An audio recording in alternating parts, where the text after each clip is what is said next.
सिद्धाणं नमो आयरीयाणं नमो वज्रायाणं नमो लोय सवसाहुणम। अनंतानंत परम सिद्ध भगवान की जय। 1008 श्री आदिनाथ भगवान की जय। अंतिम तीर्थेश भगवान महावीर स्वामी की जय। आचार्य भगवान गुरुवर श्री विशुद्ध सागर जी महाराज की जय। मुनि श्री सुप्रभ सागर जी महाराज की जय। मुनि श्री प्रणत सागर जी महाराज की जय। मुनि श्री सौम्य सागर जी महाराज की जय। जय जन बंधुओं, आप हम सब यहाँ उपस्थित हुए हैं लोकप्रिय कार्यक्रम सम्यक समाधान के माध्यम के लिए। सम्यक समाधान एक ऐसा कार्यक्रम, एक ऐसा प्लेटफॉर्म, एक ऐसी सुविधा जिसके माध्यम से हम सभी लोग अपने मन में उठने वाले जो विकल्प है उन विकल्पों का सम्यक समाधान प्राप्त कर रहे हैं। और यह हमारा सभी का सौभाग्य है, परम सौभाग्य है कि साक्षात पंचम परमेष्ठी साधु परमेष्ठी के मुखारविंद से हम सभी लोग इस सम्यक समाधान कार्यक्रम का एवं अपने विकल्पों का सम्यक समाधान पान कर रहे हैं। कितने महान पल होते हैं जिस पल में अपने मन में उठने वाली जो अज्ञानता है, जो विकल्प है, उस विकल्पों का समाधान हमें प्राप्त होता है। और इस समाधान को देने वाले कोई नहीं, श्रवण मुनि सुप्रभ सागर जी है। मुनिषि के मुखारविंद से हम सभी लोग प्रतिदिन ये कार्यक्रम एवं सम्यक समाधान का पान करते हैं और अपने मन में उठने वाले विकल्पों का समाधान प्राप्त करते हैं। प्रतिदिन यह कार्यक्रम टीवी के माध्यम से, यूट्यूब के माध्यम से, फेसबुक के माध्यम से आप सभी तक पहुंचाया जाता है एवं उसके माध्यम से आप सभी लोग लाभान्वित भी हो रहे हैं और उनके माध्यम से आपके विकल्प भी हम तक पहुंच रहे हैं। उस विकल्पों का समाधान मुनिषि के द्वारा प्रतिदिन किया जा रहा है और ऐसा समाधान आप और भी प्राप्त कर सकते हैं। अपने मन में उठने विकल्प हम हमें व्हाट्सएप के माध्यम से नीचे पट्टी पे स्क्रॉल पे जो नंबर चलते हैं उसके माध्यम से ये व्हाट्सएप के द्वारा आप अपना विकल्प हम तक पहुंचा सकते हैं। उस विकल्पों को एकत्रित करके मुनिषि के द्वारा उस सम्यक समाधान आपको प्रदान किया जाएगा। शुरुआत करते हैं आज की उस मंगल बेला को मुनिषि के चरणों में कोटिशा नमोस्तु करते हुए मुनिषि प्रणत सागर जी महाराज से यह निवेदन करते हैं कि हे स्वामी, आज के कार्यक्रम को गति प्रदान करते हुए संचालित करें। नमोस्तु नमोस्तु नमोस्तु। ओम नमः सिद्धेभ्य। नमः श्रीवर्धमानाय निर्धूतकलिलात्मने सालोकानां त्रिलोकानां यद्विद्यादर्पणायते यद्विद्यादर्पणायते। पंच परमेष्ठी भगवान की जय। परम पूज्य आचार्य भगवंत गुरुवर विशुद्ध सागर जी मुनि महाराज की, परम पूज्य मुनि श्री सुप्रभ सागर जी महाराज की जय।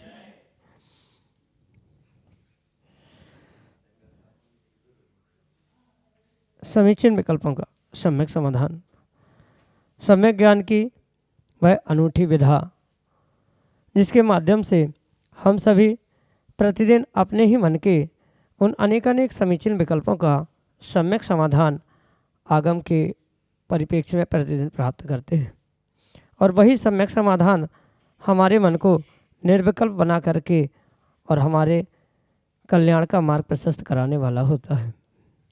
आप कैसे हैं कि यह सम्यक समाधान मात्र अपने लिए ही मानते हैं? अरे अपने मित्रों को भी साथ में लो और उनके प्रश्न भी परम पूज्य मुनिश्री तक भेज करके उनको भी इस आत्म कल्याण की अनूठी विधा से जोड़ने का प्रयास करो, क्योंकि एक सम्यक समाधान ही हमारे लिए कल्याण का मार्ग प्रशस्त कराने वाला होता है। परम पूज्य आचार्य भगवंत गुरुवर विशुद्ध सागर जी महाराज के मंगल सुभाषिष से उन्हीं के सुयोग शिष्य परम पूज्य मुनिश्री सुप्रभ सागर जी महाराज प्रतिदिन वह आत्म कल्याण की विधा हमें प्रदान कर रहे हैं और वही आत्म कल्याण की विधा हमारे लिए निश्चित ही वह एक सम्यक ज्ञान, सम्यक दीप के रूप में साबित हो रही है। ऐसे आत्म कल्याण की अनूठी विधा प्रारंभ करते हैं और आज के पहले विकल्प के लिए श्रीमती सीमा जैन सागर मध्य प्रदेश से महाराष्ट्र के चरणों में बारंबार नमोस्तु निवेदित करते हुए अपना समीचीन विकल्प रख रहे हैं कि गुरुदेव, सिद्ध गति में जाते समय जीव ऊर्ध्वगमन क्यों करता है और संसारी जीव भी ऊर्ध्वगमन करता है तो क्यों? हमारे समीचीन विकल्प का सम्यक समाधान करने की अनुकंपा करें। नमोस्तु महाराज जी, नमोस्तु। ओम नमः सिद्धम। परम पूज्य आचार्य भगवान गुरुवर विशुद्ध सागर जी महाराज के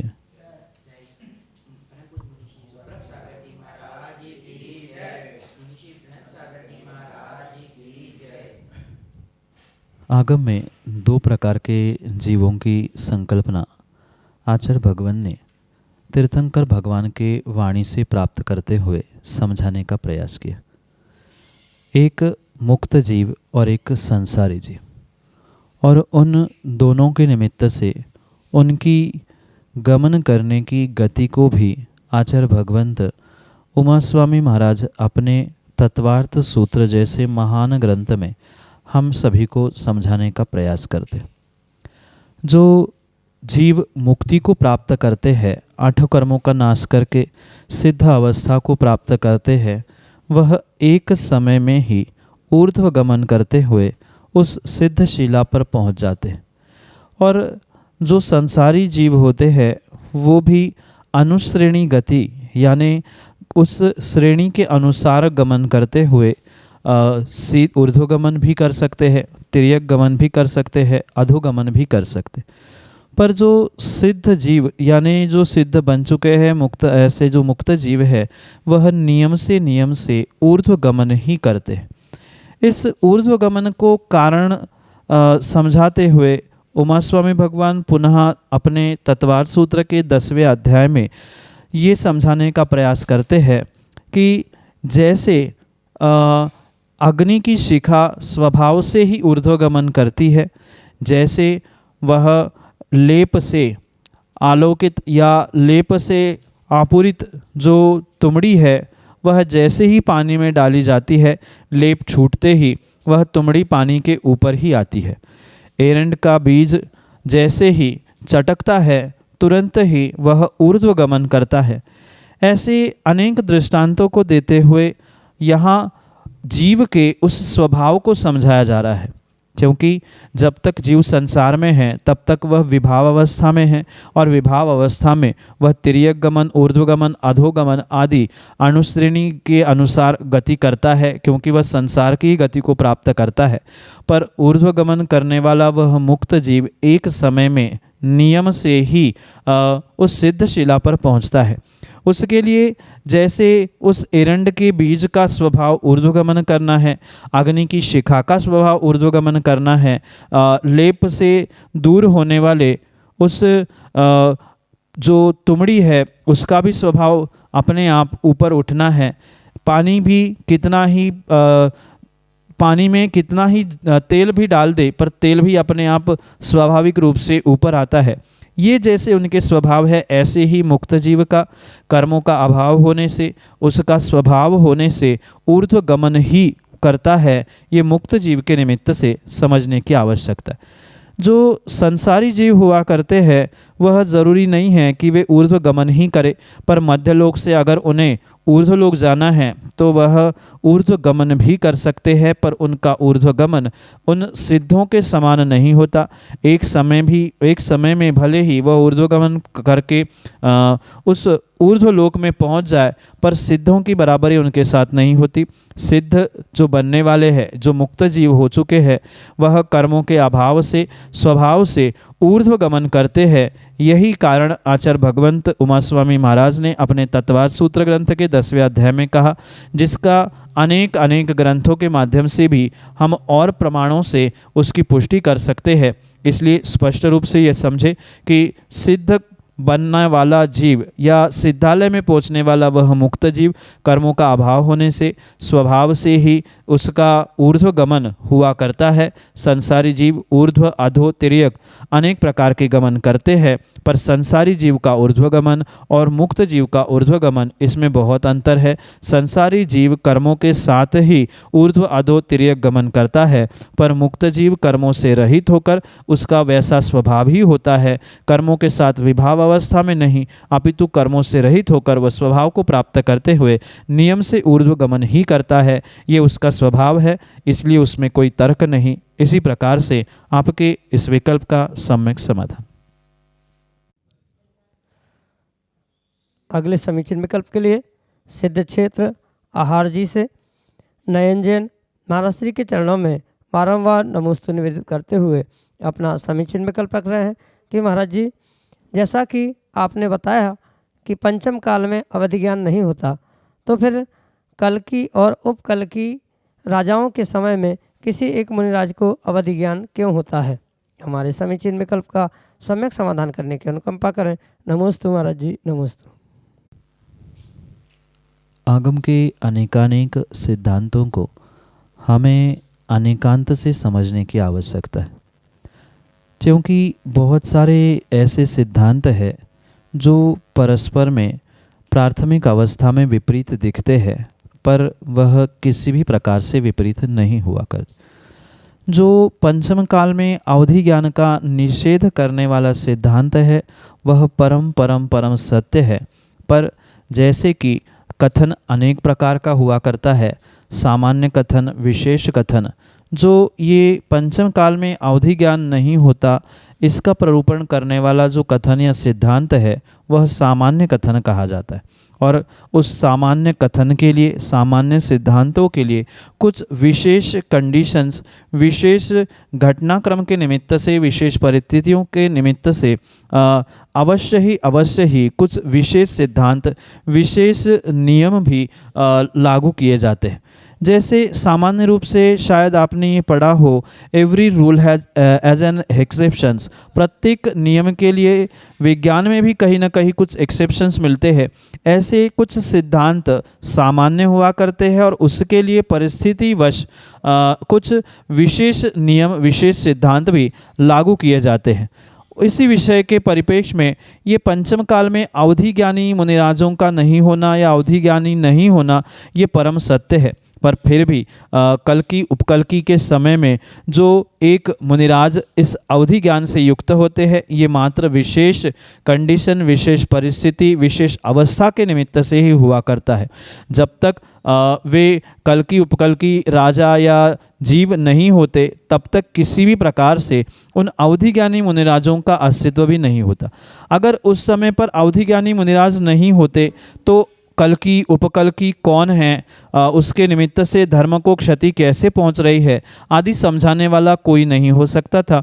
इसलिए सामान्य सिद्धांत यही है कि पंचम काल में कोई भी अवधि ज्ञानी नहीं होते, पर प्रत्येक 1500 वर्ष बाद जो कल्कि उपकल्कि जो धर्म का नाश करने वाले होते हैं वो होते हैं और उनका बोध सामान्य जीवों को पता चले, इस निमित्त से उस काल में एक मुनिराज अवधि ज्ञानी भी हुआ करते हैं। यह विशेष नियम है। उस सामान्य सिद्धांत का आप चाहे एक्सेप्शन कह दो या उसमें से ही विशेष कंडीशन, विशेष अवस्था कह दो, ये अनेकांत से ही हमें सिद्धांतों को समझना होगा, तभी हम अपने इस ज्ञान को सम्यक ज्ञान प्राप्त कर सकते हैं। इसलिए इन दोनों सिद्धांतों को सामान्य कथन और विशेष कथन इस प्रकार के अनेकांत से समझते हुए तत्व का निर्णय किया जाए, यही आपके लिए सम्यक समाधान। प्रफुल्ल जैन इंदौर मध्य प्रदेश से महाराज श्री के चरणों में बारंबार नमोस्तु निवेदित करते हुए अपना समीचीन विकल्प रख रहे हैं कि महाराज जी, जिन बच्चों के गृहस्थ जीवन का मंगलाचरण अर्थात विवाह उत्सव संस्कार विधि रात्रि पूजन हवन द्वारा संपन्न कराते हैं व्यक्ति, उन बच्चों के विवाह संस्कार पश्चात रात्रि पूजन हवन का निषेध की शिक्षा देना ऐसा देखने में आता है। तो ऐसे दोहरेपन को क्या समझें? हमारे समीचीन विकल्प का सम्यक समाधान करते हुए हमारा मार्गदर्शन करने की अनुकंपा करें। नमोस्तु महाराज जी, नमोस्तु। संसार में इस प्रकार से दोहरेपन से जीने वाले बहुत सारे जीव हुआ करते हैं। उनके मन में कुछ, वचनों में कुछ और क्रियाओं में कुछ भिन्न ही कार्य होने के निमित्त से ही शायद उनको दोहरेपन की आदत सी पड़ जाती है और उस माया कषाय के निमित्त से वह अपने गलती को समझना, सुधरना ही नहीं चाहते। उन जीवों के साथ क्या होगा क्या नहीं होगा इसका तो साक्षात प्रमाण या साक्षात निर्णय केवल ही भगवान ही बता सकते हैं। वह तीर्थंकर भगवान जिन्होंने केवल ज्ञान प्राप्त कर लिए या अन्य भी केवली ज्ञानी ही इस विषय को स्पष्ट रूप से कह सकते हैं कि ऐसे दुगलापन करने वाले, दोहरापन करने वाले जीवन में क्या प्राप्त करते हैं, उनके साथ क्या होगा। पर परोक्ष ज्ञान से अगर हम समझें तो परोक्ष ज्ञान से, आगम प्रमाण से ये स्पष्ट है कि माया तिर्योग्यो नस्य, यानी ऐसे दोहरापन करने वाले, मायाचारी करने वाले जीवों के लिए आने वाले समय में नियम से वह तिर्यंच आयु, तिर्यंच गति आदि प्राप्त होने की संभावना हुआ करती है। इसलिए कौन क्या कर रहा है, कौन क्या नहीं कर रहा है, किसका दोहरापन है, कौन दुगलापन कर रहा है आदि उसका स्वयं का निर्णय होना चाहिए। पर उन व्यक्तियों के कसायों को देखकर सामने वाले को किसी भी प्रकार से विपरीत बर्ताव करने की आवश्यकता नहीं है, क्योंकि ये आगम का परम सिद्धांत है, जो जैसा करेगा उसको वैसा फल मिलेगा। कोई व्यक्ति सामने दोहरापन कर रहा है, मायाचारी कर रहा है, तो उसको उसका वैसा फल मिलेगा। ये पुनः समझने की आवश्यकता है। जो जैसा कर्म करेगा, चाहे अच्छा करे चाहे बुरा करे, उसको वैसा फल मिलेगा। पर उस गलत करने वाले को देखकर आप या कोई व्यक्ति भी दुखी हो रहा है, हीन भावना से युक्त हो रहा है, उनकी विपरीतता को देखकर आप अपने परिणामों को विपरीत कर रहे हैं, उसके बारे में बुरा सोच रहे हैं, तो वह नियम से आपके लिए भी कर्मों का आश्रय बंध करने के लिए निमित्त हो सकता है। इसलिए विशेष रूप से समझने की आवश्यकता है कि सामने वाला जो करे उसका पुण्य पाप उसके साथ, पर उसको देखकर अगर हमारे परिणाम खराब हो रहे हैं, उनकी विपरीतता, उनकी मायाचारी, उनके दोहरेपन को देखकर हम अपने भावों को खराब कर रहे हैं, तो नियम से दोष आपको भी लगेगा। इसलिए सामने वाला अपने पुण्य पाप से जी रहा है, अपना कार्य स्वयं करे, उसको अपने हालत में जीने दे, उसको उसका फल अवश्य मिलेगा। मायाचारी का फल स्पष्ट रूप से तिर्यंच कहा है, तिर्यंच पर्याय को भी वो प्राप्त होगा। पर उसकी मायाचारी देखकर आप ये मत सोचना कि इसे जल्दी तिर्यंच बनना चाहिए, उसके साथ ऐसा ही होना चाहिए। ऐसा विपरीत सोचने से आपको भी कर्मों का आश्रय बंध होगा, उसका फल वो प्राप्त करें और आप ये सोचें कि उसको भी सद्बुद्धि मिले, उस विपरीतता, उस दोहरेपन से वो दूर हो जाए। इसी भावों के साथ उसके प्रति भी एक समीचीन दृष्टि बनाने का प्रयास करें, तो ही आप कर्मों के आश्रयबंध से और विशेष करके पापों के आश्रयबंध से बच सकते हैं, अन्यथा नहीं बच सकते। उसको उसका दोहरेपन का, मायाचारी का फल अवश्य ही मिलेगा। यही आपके लिए सम्यक समाधान। जय कुमार जगजीवन जैन, बसमत, महाराष्ट्र से महाराज जी के चरणों में त्रिवार नमोस्तु निवेदित करते हुए कह रहे हैं कि गुरुदेव, बरसात का जमा किया हुआ पानी कितने दिवस तक उपयोग में ले सकते हैं? हमारे समीचीन विकल्प का सम्यक समाधान करने की अनुकंपा करें। नमोस्तु महाराज जी, नमोस्तु। बरसात का पानी आगम के परिप्रेक्ष्य में किसी भी प्रकार से उपयोग करना उचित है ही नहीं। जब उसका प्रमाण आगम में किसी आचार्य भगवंतों ने, तीर्थंकर के वाणी में किसी तीर्थंकर भगवंतों ने प्रदान किया ही नहीं है, तो उन बरसात के पानियों का प्रयोग किस प्रकार से किया जा सकता है? उसके पीछे बहुत बड़ा ये भी तर्क समझना कि बरसात के पानी की वेलछानी कहाँ पर डाली जाती है, उसकी वेलछानी कितने समय बाद की जाती है, क्योंकि पूरे साल भर का जो पानी एकत्रित किया जाता है, उस पानी का आप जैसा प्रयोग करते हुए पुनः वेलछानी उसी में डाली जा रही, एक साल बाद वह पानी कैसे और किसमें वेलछानी के योग्य बचता है, ये भी समझने की आवश्यकता है। क्योंकि आचार्य भगवंतों ने स्पष्ट कहा है, जिन पानियों की या जिस जल की किसी भी प्रकार से वेलछानी नहीं हो रही है और वह अनछना ही पानी है, और उस अनछने पानी का प्रयोग करना उचित है ही नहीं है। जैसे पानी को छानने की विधि आचार्य भगवंतों ने बताई है कि छानने के उपरांत उसकी वेलछानी यथास्थान जहाँ से पानी आया है उस मूल स्रोत में ही करने की आवश्यकता है। बरसात का पानी बादलों से गिरता है, उसे पुनः बादलों तक पहुंचाना संभव नहीं है। माना कि किसी टंकी में भी आप एकत्रित कर रहे हो तो वहां आगम की मर्यादा का लोप होने के कारण से संभावित रूप से जीवों की उत्पत्ति होना स्वाभाविक है। जैसे वर्तमान में विज्ञान ये कहता है कि भोजन फ्रिज आदि में रखने से वह सुरक्षित रहता है, किसी प्रकार से खराब नहीं होता, भले ही विज्ञान कहता है, पर हमारा वितराग विज्ञान, हमारे आचार्य भगवंत इस बात को स्वीकार नहीं करते। जैसे जो सामग्री की बनी हुई सामग्री की मर्यादा है, वह उस मर्यादा में चाहे आप शीत में रखो, गर्मी रखो, कहीं भी रखो, पर मर्यादा समाप्त होने पर वह सामग्री प्रयोग करने योग्य है ही नहीं। बिल्कुल जैसे उन सामग्री का फ्रिज या अन्य स्थानों में रख के प्रयोग करना मर्यादा के बाहर माना जाता है, बिल्कुल बरसात के पानी का भी यही तर्क समझते हुए निर्णय करने की आवश्यकता है। और 365 दिन इस बरसात के पानी को संभाल के रखना, उसकी विलछानी रखना, किस प्रकार से रखी जा रही है, उसमें कितने सूक्ष्म जीव उत्पन्न हो रहे हैं, नष्ट हो रहे हैं, आदि का विवेक भी वहाँ रखने की आवश्यकता है। इसलिए आगम के परिप्रेक्ष्य में बरसात के पानी का प्रयोग करना किसी भी प्रकार से उचित है ही नहीं है। पूर्ण रूप से वह आगम के परिप्रेक्ष्य में निषेध रूप से ही समझे। इसलिए कितने दिन प्रयोग कर सकते हैं, किस प्रकार से कर सकते हैं, क्या नहीं कर सकते हैं, आदि सब कुछ बहुत बड़ा प्रश्न सामने खड़ा है। इसलिए हमारे हिसाब से आगम के परिप्रेक्ष्य से बरसात का पानी ना प्रयोग करें, ये ही श्रेष्ठतम कार्य है। दूसरी बात साथ में ये भी समझे, जो बरसात के निमित्त से या बादलों से ओले आदि भी गिरते हैं, उन ओलों का प्रयोग, जिसे आपकी मराठी भाषा में गारा कहते हैं, या बर्फ़ जैसे जो जमा हुआ पानी गिरता है, उस ओलों का भी पानी पिघला कर खाना उचित नहीं होता, पीना भी उचित नहीं होता, वो तो अभक्ष्य ही स्वीकार किया गया है। तो बरसात का पानी जो पिघला हुआ बर्फ़ पिघला हुआ ओला है, तो उसका ग्रहण करना कैसे संभव है।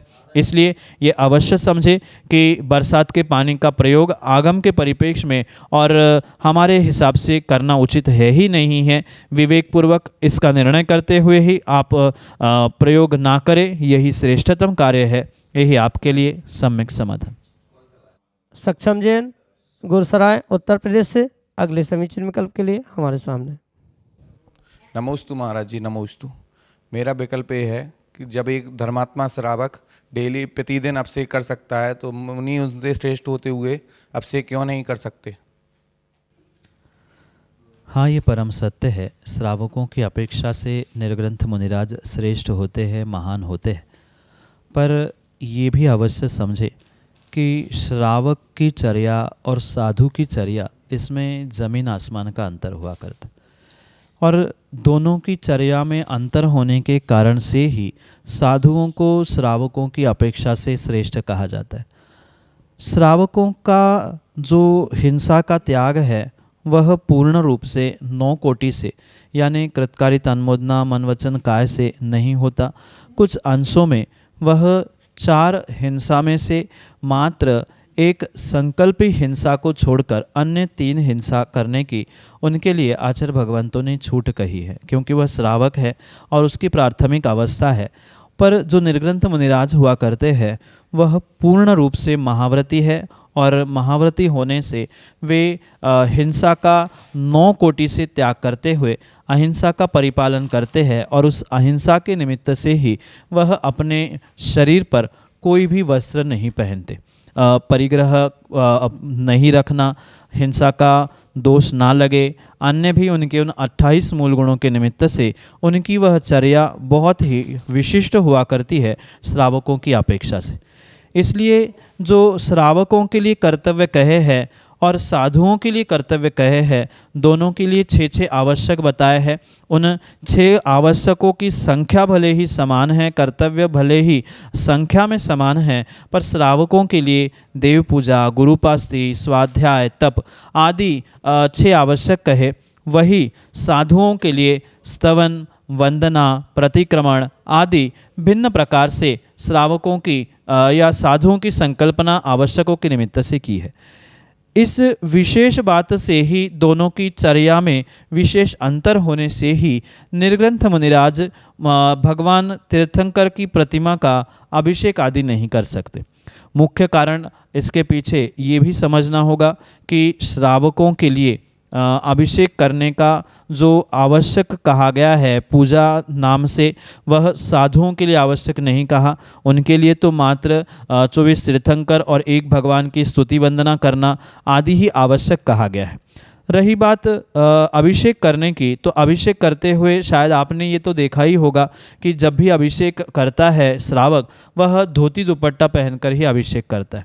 ये आगम प्रमाण से समझे कि जब तक व्यक्ति के पास दो वस्त्र नहीं है, अधो वस्त्र और उत्तरीय वस्त्र यानी धोती और दुपट्टा, तब तक वह भगवान का अभिषेक नहीं कर सकता। मात्र सोले के वस्त्र या शुद्ध वस्त्रों से वह प्रयोजन नहीं है। अगर सोले के वस्त्रों का ही विकल्प होता तो कोई शर्ट पैंट में या कुर्ते पैजामे में भी सोले के बनाकर अभिषेक कर सकता था, पर आगम की यही व्यवस्था है। जो अखंड उत्तरीय और अधो वस्त्र से युक्त हुआ करता है, वही श्रावक भगवान का अभिषेक और निर्ग्रंथ मुनिराजों को दान देने का अधिकार प्राप्त कर सकता है, इसके अलावा नहीं। माना कि कोई व्यक्ति ने एक ही धोती पहनी और उसको ही दुपट्टा बनाकर ओढ़कर वह आहार देने पहुंच रहा है या अभिषेक करने के लिए पहुंचा है, तो उसका भी पूर्ण रूप से आगम में निषेध बताया है। इसलिए इस परिप्रेक्ष्य में ये अवश्य समझे कि जो श्रावक दो वस्त्रों को प्राप्त करता है वही भगवान का अभिषेक कर सकता है। मुनिराज के पास तो एक भी वस्त्र नहीं होता, वह निर्वस्त्र निर्ग्रंथ होने के कारण से, दिगंबर होने के कारण से मुख्य रूप से भगवान का अभिषेक नहीं कर सकते। साथ में उनके आवश्यक भिन्न हैं, उनके महाव्रत भिन्न हैं, अनेक अनेक प्रकार से उन दोनों में अंतर होने के निमित्त से ही मुनिराज कभी भी किसी भगवान की प्रतिमा आदि का अभिषेक नहीं करते या किसी अन्य मुनिराज को भी वह आहार नहीं देते। शोधन करा के उनकी वैयावृत्ति करा देना ये भिन्न विषय है, पर मुनिराज अपने हाथ से किसी मुनिराज के हाथ पर ग्रास नहीं रखते, भगवान का अभिषेक आदि भी किसी प्रकार से नहीं करते। ये मुख्य कारण वस्त्रों के निमित्त से भी समझे। उनके महाव्रत, उनकी अहिंसा आदि आदि सभी कारणों को समझते हुए ही इन श्रेष्ठतम मुनिराजों की चर्या श्रावकों से भिन्न होने से ही वह महान भगवान के भक्त होने पर भी असीम भक्ति और पूर्ण रूप से स्तुति वंदना आवश्यकों में लीन होने पर भी किसी प्रकार से वस्त्र नहीं पहन सकते और इसी कारण से वह भगवान की प्रतिमा का अभिषेक भी नहीं कर सकते, जबकि श्रावकों की अपेक्षा से वह कई गुना अधिक श्रेष्ठ हुआ करते हैं। पर उनकी चर्या और निर्वस्त्र दिगंबर भेष के कारण से वे कभी भी भगवान का अभिषेक नहीं करते। यही आपके लिए सम्यक समाधान। जय जिन बंधुओं, हम सभी लाभ ले रहे थे लोकप्रिय कार्यक्रम सम्यक समाधान का। प्रतिदिन यह कार्यक्रम 5:13 पे YouTube चैनल सुप्रभ उवाच के माध्यम से प्रसारित होता है। मुनिषी सुप्रभ सागर जी का नाम सुप्रभ, वाणी का पर्यायवाची नाम उवाच, सुप्रभ उवाच, यस YouTube चैनल के माध्यम से मुनिषी के प्रवचन एवं ये सम्यक समाधान प्रतिदिन प्रसारित होता है। आप सभी लोग चैनल को सब्सक्राइब करें एवं बेल आइकन को जरूर दबाएं ताकि नोटिफिकेशन के द्वारा आप सब चीज़ों को अप टू डेट रह सकते हो। प्रतिदिन मुनिषी के प्रवचन शाम को 7:40 पे जिनवार टीवी के माध्यम से प्रसारित होते हैं। आप सभी लोग घर बैठे मुनिषी के प्रवचन के लाभ जिनवार टीवी के माध्यम से ले सकते हैं। सम्यक समाधान यह कार्यक्रम प्रतिदिन ठीक 4 बजे अपने आदिना टीवी चैनल के माध्यम से प्रसारित होता है। एक नया टीवी चैनल आदिना टीवी चैनल, जिसके माध्यम से यह सम्यक समाधान का प्रसारण ठीक 4 बजे होता है। आप सभी लोग घर बैठे टीवी के माध्यम से भी इस कार्यक्रम का लाभ लेते हुए अपने मन में उठने वाले विकल्पों का सम्यक समाधान प्राप्त कर सकते हैं। 8707548811 यह हमारा व्हाट्सएप का नंबर है। आप इस व्हाट्सएप के नंबर पे अपने विकल्प भेज सकते हैं एवं इस विकल्पों को एकत्रित करके मुनिषी तक पहुंचाया जाएगा और मुनिषी के मुखारविंद से हम सभी लोग उसका सम्यक समाधान प्राप्त करेंगे। अगर आप व्हाट्सएप से टाइप नहीं कर सकते हो तो एक कागज़ पेन पे अपना नाम, अपने शहर का नाम, अपना विकल्प लिख के उसकी फ़ोटो खींच के आप हमें व्हाट्सएप कर सकते हैं एवं उस फ़ोटो को व्हाट्सएप के द्वारा हम तक पहुंचा दें एवं उसके माध्यम से आप अपने विकल्प हम तक पहुंचा सकते हो। samyak.samadhan@gmail.com ये हमारी ईमेल की आईडी है। अगर आप ईमेल के माध्यम से आप अपने विकल्प भेजना चाहते हो, अपने ईमेल के माध्यम से अगर आप ज़्यादा उसको अपने विकल्पों को हम तक पहुंचाना चाहते हो, तो हम अपने विकल्पों को आप जीमेल के माध्यम से samyak.samadhan@gmail.com इसके माध्यम से आप आपके विकल्प हमारे तक पहुंचा सकते हो। प्रतिदिन मुनीषी के प्रवचन 2:30 पे आदिनाथ टीवी चैनल के माध्यम से भी प्रसारित होते हैं। आप सभी लोग आदिनाथ टीवी चैनल के माध्यम से भी मुनीषी के प्रवचन का लाभ ले सकते हैं। आज के लिए इतना ही। ऐसे ही नाविन्यपूर्ण विकल्पों के साथ हम आप तक पहुंचते रहेंगे। तब तक आप देखते रहे सुप्रभुवाच। आप सभी को जय जिनेंद्र मुनीषी के चरणों में कोटिशा नमोस्तु नमोस्तु नमोस्तु।